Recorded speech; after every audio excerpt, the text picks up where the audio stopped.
ইরানের পারমাণবিক স্থানগুলিতে যুক্তরাষ্ট্রের হামলার জবাবে দেশটির পররাষ্ট্রমন্ত্রী আব্বাস আরাগচি এক টেলিভিশনে ভাষণে বলেছেন যে এই হামলার মাধ্যমে ট্রাম্প শুধু ইরানই নয় বরং আমেরিকার জনগণের সাথেও বিশ্বাসঘাতকতা করেছেন।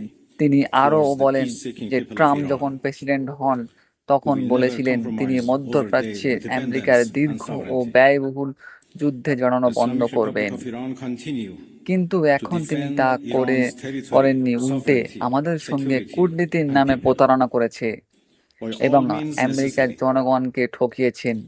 তিনি এমন একজন যুদ্ধ অপরাধীর নির্দেশ কাজ করেছেন যিনি বহুদিন ধরে আমেরিকার মানুষ এবং তাদের অর্থ ব্যবহার করে করে ইসরায়েলের স্বার্থে কাজ করে যাচ্ছে। এবং তিনি আরও বলেন যে ইসরায়েল হলো একটি যুদ্ধ অপরাধী এবং একটি একটি জেনোসাইডার দেশ। সেই দেশের হয়ে হয়ে আমেরিকার মতো একজন একজন একজন কূটনীতি সম্পন্ন দেশ কিভাবে এই যুদ্ধে জড়ায় এবং একজন যুদ্ধপরাধী দেশকে কিভাবে বারবার সাপোর্ট করেন তিনি কোশ্চেন তুলেন। তিনি আরও বলেন যে ইউএন এর যে নীতি সেই নীতি আমেরিকা বারবার লঙ্ঘন করেছেন এবং সেই সেই লঙ্ঘনের দায় কিন্তু আমেরিকাকে নিতে হবে।